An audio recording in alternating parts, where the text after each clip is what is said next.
Olá, seja muito bem-vindo a mais este vídeo. Hoje eu vou estar comentando sobre esse tema de para o pastor hoje, de igreja de chão, aquele pastor de igreja pequena, de igreja que fica na esquina. É importante saber grego e hebraico? É importante saber desses temas, grego, hebraico, história do texto bíblico, tá? Então assim, eu vou pedir para que você se inscreva nesse canal, né? Se inscreva nesse canal, aperte o sininho, acompanhe esse vídeo até o final, deixe seu comentário, que o seu comentário é muito importante para a comunidade aqui. Na página inicial deste canal você encontra um curso de teologia livre, pagamento único, sem problemas. E é isso aí, então vamos a mais esse vídeo aqui, tá? Eu quero estar tratando desse tema. Uh, o Siqueira Júnior aqui, ele colocou o seguinte: falei para um amigo meu que daqui a alguns anos, um pastor ou um pregador que não souber pelo menos ler em grego e hebraico vai ter muita dificuldade para pregar ou ensinar. Van, não é daqui a alguns anos. Você está errado, cara. Não é daqui a alguns anos. É um erro seu. Você errou no seu comentário. Na verdade, é atualmente. Se um, não digo o pregador comum, o pregador de igreja tal. O leigo ele não precisa saber grego e hebraico em si. Se souber melhor, se acompanhar o meu canal melhor, se acompanhar canais de teologia saudáveis, melhor ainda. Mas, sinceramente falando, não, eu não acho isso, tá? Eu não acho isso. Agora, o pastor sim, tem que saber grego e hebraico. E eu vou explicar o porquê. Tá, e já é uma necessidade atual, não é uma necessidade, é para daqui a alguns anos. Não, cara, não é para daqui a alguns anos, é para agora. É para agora. Isso aqui é um problema. O pastor que vai pro púlpito sem saber grego, sem ter o domínio básico dessas matérias, assim, sem ter o domínio básico dessas matérias, ele tá lascado. Em que sentido ele está lascado? Porque ele se torna limitado em sermão e refém de outros que sabem. Não que a gente que sabe grego e hebraico não dependa de outros estudiosos, mas assim, o nível de pesquisa desse pastor ele está muito abaixo do necessário para sobreviver, para combater heresias. Deixa eu explicar um negócio. Cada local ele tem um problema. Então tem doenças que tem no Mato Grosso que não tem em São Paulo. Tem doenças que tem na África que não tem aqui na América do Sul. Temos doenças que temos aqui na América do Sul que não tem nos Estados Unidos. Então, o que acontece? Cada local ele exige um tipo de tratamento, um tipo de pessoa. Por exemplo, que nem nós aqui, eu nasci em São Paulo. Eu sou crescido em São Paulo. Eu tenho um tipo de sistema imunológico. Se eu for para o Pará, a possibilidade de eu passar mal com alguma coisa é grande. Assim como alguém que vai para o Paraguai, por exemplo. O cara chega no Paraguai, come alguma coisa, começa a vomitar feito louco. Por que que isso acontece? Né? Porque o organismo dela não está preparado para lidar com certas bactérias ou certas viroses de outros locais. Isso é normal, isso é comum. E isso também se aplica à questão de tempo. Então, por exemplo, a varíola já matou muita gente. A hanseníase, que é a hanseníase, que é aquela doença que cai a pele, né? A lepra. A lepra já matou muita gente. Ainda mata, né? O Brasil é o segundo maior país do mundo que tem lepra. O primeiro é a Índia. Só que, por exemplo, a lepra hoje, ela é mais fácil de você tratar do que no passado. Aí você fala, tá, o que isso tem a ver com o pregador que não sabe grego e hebraico, professor Adolfo? É exatamente isso. Quando a gente pega a pregação do evangelho, alguns anos atrás, ela era diferente.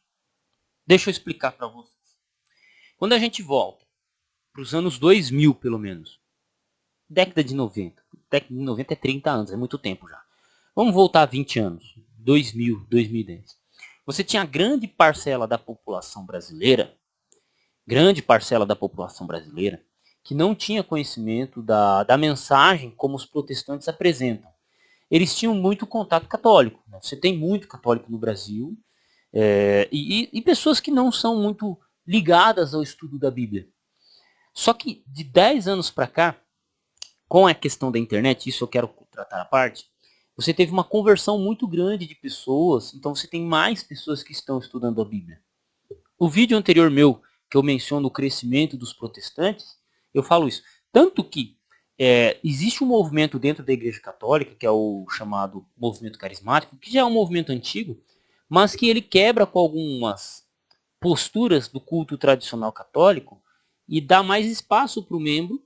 E você tem muita gente carismática que estuda a Bíblia. Você tem um católico carismático que estuda a Bíblia. Eu me lembro até quando eu estava estudando teologia, um pastor que era, o professor que era até pentecostal, ele disse o seguinte: o católico carismático é um pentecostal desinformado.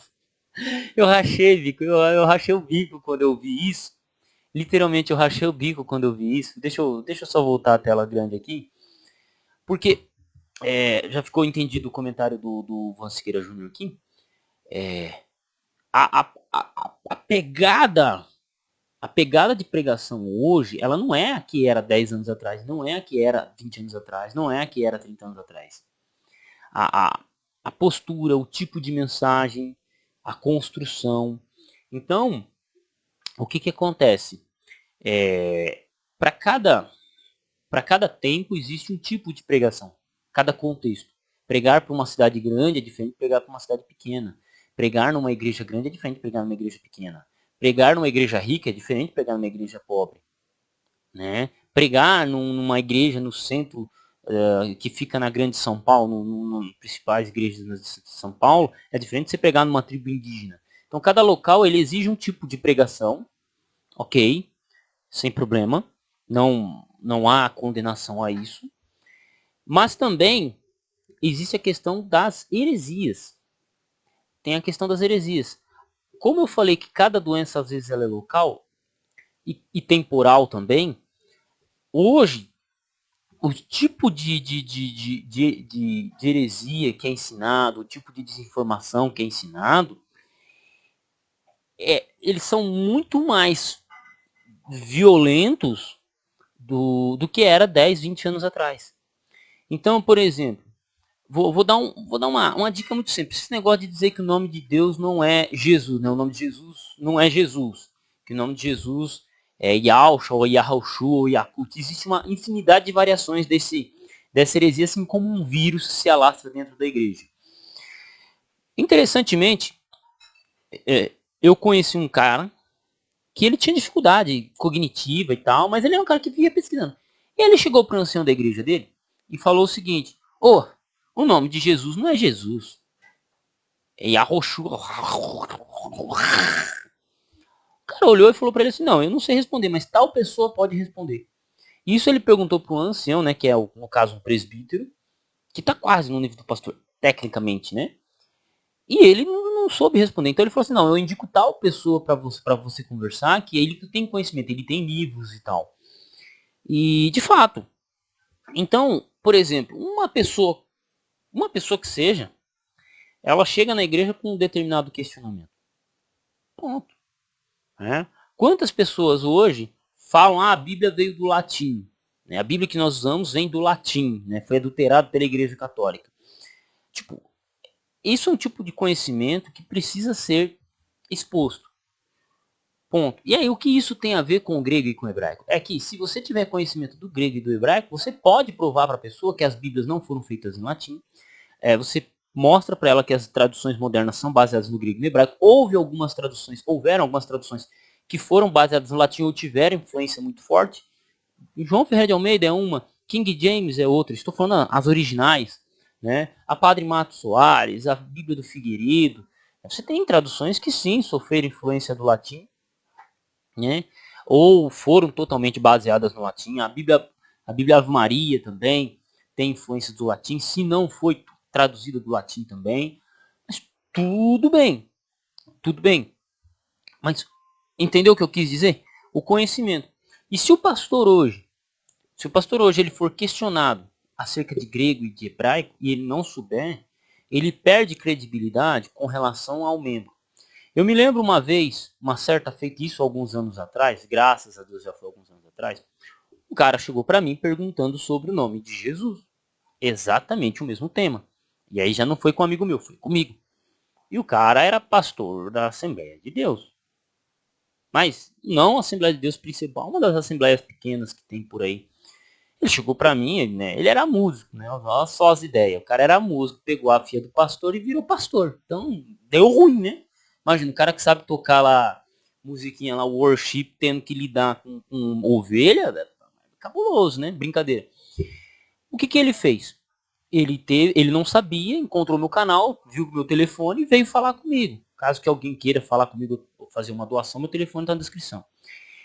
E, cara, a partir daí ele começou a estudar grego e hebraico. Então, para lidar com pequenas questões como trindade, que não é um pequeno problema, é um baita problemaço a gente lidar com questão trinitariana. E digo no assunto para a gente explicar e digo no assunto para a gente defender. Você exige um conhecimento, uma capacidade intelectual, um esforço intelectual muito grande.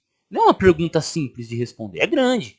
Então, assim, no passado a gente tinha problema com os TJ. Cara, TJ hoje é o menor dos nossos problemas. Eu nem gosto, eu nem critico mais os TJ, porque os TJs creem na Bíblia, eles creem que Jesus é o Messias. A gente tem algumas dificuldades, mas eles não são mais um problema. Com os problemas heréticos que nós temos hoje. TJ, tradução Novo Mundo não é a pior tradução que existe. Pode ter certeza que não é. E aí o que acontece? Mas aí a gente tem que se atualizar, o cara tem que estar por dentro. Então um cara que não estuda, ele acha que o TJ é o problema. Não é o TJ. O problema é o cara marcando 15 vindas para a vinda de Cristo e nunca vem. Os TJs já erraram bastante nesse ponto, eles não erram mais. Eles não ficam mais marcando a vinda de Cristo. Né? Até onde eu sei. Se eles marcar, estão na lista aqui para voltar pro topo dos problemas. Né? Mas não é mais, não é. Eu converso com o TJ, para mim são irmão de igreja de boa. Mas, ok, tudo bem. Então assim, hoje nós temos gente falando que o cristianismo é uma criação do Império Romano. Isso na verdade já vem de algum tempo atrás, já, né? Mas tem gente falando isso na internet. Tem gente, né? Eu vejo ateu dizendo que o cristianismo era uma religião militar romana.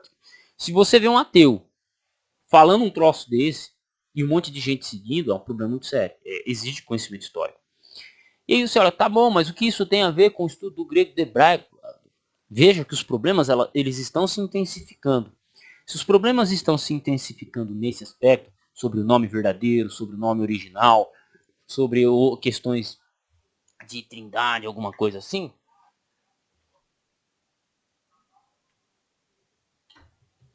é claro que eles vão exigir de você muito mais empenho cognitivo, entende? Muito mais empenho cognitivo. Então não preciso nem continuar aqui com os problemas. Ah, a Bíblia foi adulterada. Cara, o que tem de gente hoje que repete esse jargão? Eu muitas vezes tenho que descer a lenha nesse pessoal, né? Chegar e abordar com dureza. Por quê? Porque, cara, é um erro, é um equívoco, né? Então, nós temos que estar sempre buscando evolução, e os problemas que nós enfrentamos hoje no século XXI, no ano 2023, nesse segundo decênio do século XXI, indo já para o terceiro, mas no segundo, nessa segunda década, estão se intensificando porque você está tendo mais hereges, mais idiotas e mais ateus comunistas. Ateus e comunistas, né? Vamos separar aqui, né? Se é ateu, automaticamente, se é comunista, automaticamente você tem que ser ateu. Se você é ateu, existe uma grande parcela de você ser comunista, mas tudo bem.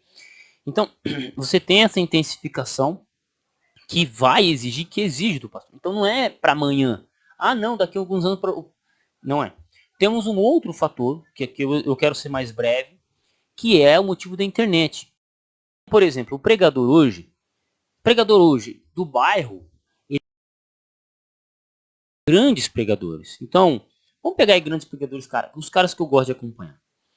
Rodrigo Silva, Augusto Nicodemos, Hernando Dias Lopes. O Paulo Júnior, eu não gosto dele que ele fica gritando demais, ele comete alguns erros de pesquisa, né? Mas é um cara inteligente, eu acho interessante. Mas assim, em termos de oratória, o cara fala bem.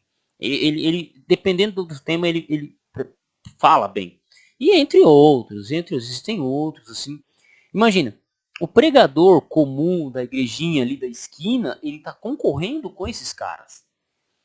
Então, se ele não se esforçar o mínimo possível, né, ou o máximo possível, ele não consegue mais prender a atenção da pessoa, porque o cara, ele ouve o cara lá no sermão, contando história da própria vida, falando isso, falando aquilo, que blá blá blá, que é blá blá blá, que blá blá blá e blá blá blá.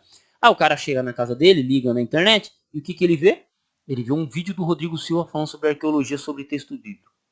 Tipo, se o pregador não tiver ligado nessa cena, se ele não, um pregador atento, ele sabe disso. Ele fala, não, eu tenho que estudar, eu tenho que apresentar conteúdo novo e que seja interessante. Né? É claro que a grande maioria não se atenta a isso, mas pô, quantas pessoas eu já trombei na rua, católico, de outras denominações, que conhece o Rodrigo Silva, que conhece Augusto Nicodemos. Aí imagina, o cara chega na igrejinha dele lá, senta lá, e vai ouvir o pregador falar besteira, ficar contando a história da própria vida, ou preocupado. Não, cara, falando de dízimo. Não. Então, o que eu quero dizer? A internet, ela mudou a forma como que as pessoas têm acesso ao conhecimento. Antes, para você ter acesso a um cara igual o Rodrigo Silva, era só na faculdade. Depois teve o programa, por exemplo, Evidências. Só que hoje você tem o programa Evidências do Rodrigo Silva, você tem o canal do Rodrigo Silva, você tem o Augusto Nicodemos, mesma coisa, o cara foi reitor da Mackenzie, tem uma porrada de sermão dele na internet. O cara que antes você só teria acesso dentro da Universidade de Mackenzie. Entendeu? E qualquer um consegue assistir um sermão dele. Entende? Então, o púlpito hoje, ele exige um tipo de conhecimento a mais do que era há 20, 30 anos, que quando você tinha pouco evangelho no Brasil e quando você não tinha internet. Né? Você não tinha internet. Sabe? Então, não é daqui a alguns anos, Van. É agora. É para ontem. Né? É para ontem. E é necessário. Tanto que, quando a gente olhava para as grades curriculares dos cursos teológicos, cursos livres e ministeriais, cara, eles não tinham grego e hebraico na grade curricular, só os seminários grandes. Hoje, os seminários pequenos estão sendo obrigados a colocar grego e hebraico, mesmo que seja só de fachada, por enquanto, mas mesmo sendo só de fachada, já é um grande avanço, na minha opinião. Porque a gente também não muda uma cultura da noite para o dia.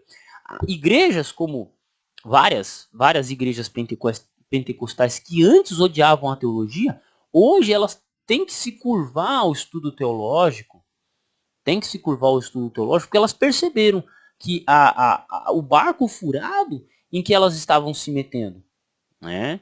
O barco furado que elas estavam se metendo. Então, até religiões que são lógico que é a Igreja Deus e Amor, a Igreja Congregação Cristã do Brasil, você já tem pessoas dessas denominações que estão fazendo teologia, não para se tornar, para ter conhecimento. Então, esse poderia ser um terceiro fator, a mudança cultural advinda da internet. Então são esses três fatores, na minha opinião, que fazem com que hoje o pregador tenha que conhecer grego e hebraico, e principalmente o pastor. Principalmente o pastor. O pastor que não tiver um dicionário de grego, um bom dicionário de grego, um bom dicionário de hebraico, que não tem um domínio básico da gramática, de tradução, o cara que não tem isso, meu amigo, ele está fadado ao fracasso. Literalmente fadado ao fracasso. Por quê? O estilo de sermão dele vai ser fraco, e aí ele não vai conseguir fazer com que as pessoas o ouçam. Por quê? Se ele só ficar contando a história da carochinha, as pessoas enjoam. Aí eu poderia fazer um vídeo sobre como estruturar um sermão. Acho que o próximo vídeo vai ser como estruturar um sermão. Então se inscreve aqui e aguarda o vídeo de amanhã, ok? Então assim, na minha opinião hoje, o cara para ele exercer o cargo, pronto, 2 vídeos. O cara para exercer um cargo e a construção de um sermão hoje. Deixa eu anotar aqui para não me perder. Perdão. Deixa eu só anotar para não me perder aqui, gente. Pronto, ó. Já anotei os 2 nomes aqui dos 2 próximos vídeos, hein? Estruturar um sermão e o pastor deve ser formado em teologia. Então aguardem esses 2 vídeos aqui, se inscrevam no canal. E é isso aí, então. Eu acho que eu tracei 3 pontos aqui, né? O crescimento evangélico, a era da internet e como as pessoas consomem conhecimento, né? O pensamento crítico, né? O primeiro é a questão das heresias, né? Não são as mesmas. Um abraço, tamo junto. E estudar grego e hebraico não é mais para amanhã, não é para o futuro daqui a alguns anos, é para agora. Se você não domina grego e hebraico, você está lascado. Mas é isso aí. Um abraço. Fiquem com a propaganda do curso teológico da faculdade do amigo meu, canal Severino Breda, que representa uma faculdade, caso você queira fazer um curso superior pelo MEC. Se inscreve no canal do Severino Breda, a propaganda vai estar aqui no final, ele é apoiador aqui do canal, tamo junto e fui. Ah, se tornem membro do canal também, dá esse apoio aí. Olá, eu sou o Dr. Severino Breda, doutor em Ciências da Religião pela PUC de Goiânia, também doutorando pela UNSA, Universidade do Museu Social Argentino, Buenos Aires, Argentina, e também sou representante de um polo de uma universidade aqui na minha cidade. Peço que se inscreva no nosso canal. Nosso canal trata de temas relacionados ao direito e à teologia e também temas relacionados aos cursos que oferecemos no nosso polo. Que Deus abençoe a todos vocês.